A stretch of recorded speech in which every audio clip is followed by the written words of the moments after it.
Did you see the Academy Awards ceremony last weekend? No, me neither, because it's on in the middle of the night here. I had work in the morning, I'm not a masochist, and I can only drink so much coffee. But I did watch Ryan Gosling's performance of I'm Just Ken on YouTube the following morning. And who was that dancing alongside him? Oh yes, our boy Ncuti Gatwa, the 15th Doctor himself, performing on the Academy Awards stage. Nice. The first performance of a Doctor on stage at the Oscars, but not the first Doctor with links to the ceremony itself. So strap in as I break down some of the other Who actors who have had brushes with the Academy Awards. We've got nominees, we've got actual winners of Oscars, and some, okay, let's say some more loose links too.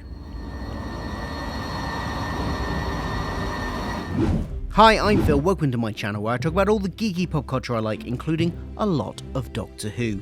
And I'm looking at Doctor Who actors with brushes with the Oscars. Starting with Peter Cushing. Yes, the man who twice played the human travelling scientist Doctor Who in a pair of out-of-continuity 1960s films facing the Daleks, was never nominated for an Academy Award himself, but he did appear in an Academy Award-winning film. He had a small role in the Laurence Olivier directed film of Shakespeare's Hamlet, a film which went on to win the Best Picture award in 1948. I couldn't find any mention of whether or not Peter attended the ceremony, but given the size of his role, I'm guessing probably not.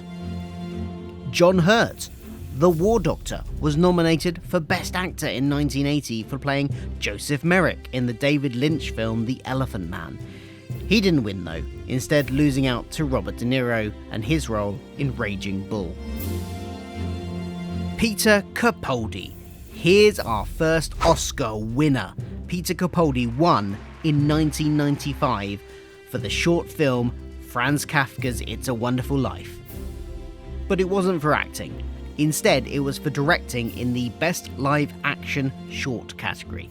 But, you know, he's still an Oscar winner. Now, given he's an award-winning director, I wonder if he'd be interested in coming back to Doctor Who to direct an episode, if not to reprise his role as the 12th Doctor, as he said he's not interested in doing that. Richard E. Grant.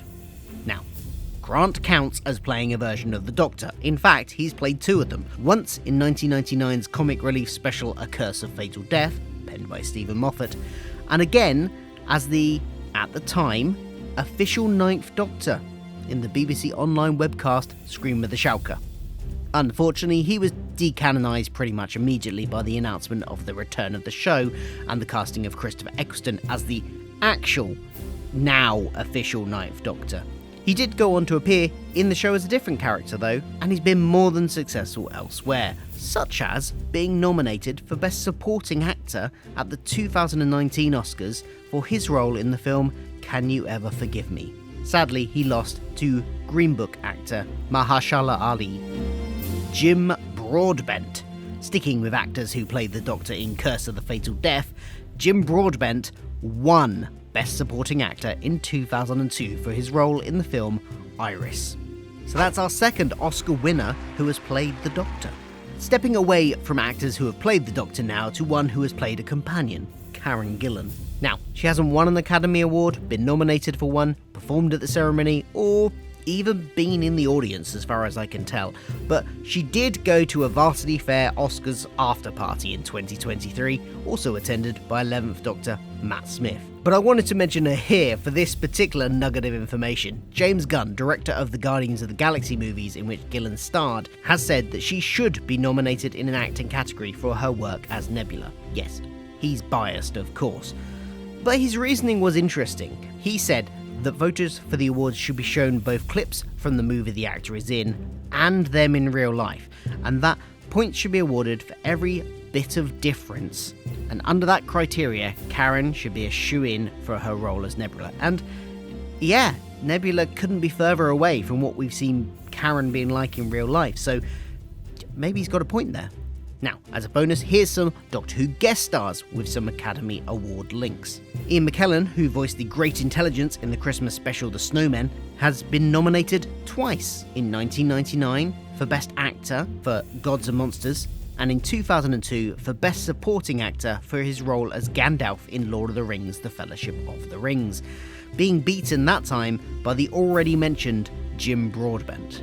Pauline Collins, who played Queen Victoria in the 2006 episode Tooth and Claw, and Samantha Briggs 37 years earlier in the second Doctor story The Faceless Ones, was nominated for Best Actress in 1989 for Shirley Valentine. Carey Mulligan. For years after the episode Blink, fans called for Carey's character, Sally Sparrow, to return and to be a full-time companion of the Doctor.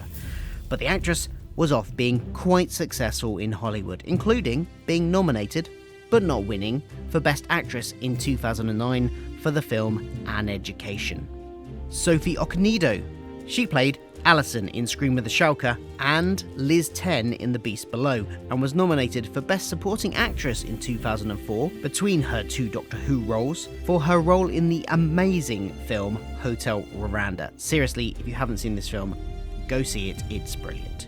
And finally, Olivia Colman. Let's finish with another winner. Olivia Colman played a human form of Prisoner Zero in Matt Smith's debut episode of Doctor Who, but 9 years later she would go on to win the Best Actress Academy Award for her role playing Queen Anne in The Favourite. So, 3 winners, multiple nominees. That's my list of Doctor Who's links to the Oscars. Did I miss anyone? Let me know in the comments below. Could there be some future Oscar winners in the latest batch of Doctor Who episodes? Maybe from the best of the 4 recent episodes perhaps, but which of those 4 episodes do I think is the best? Find out in this video. Thanks for watching.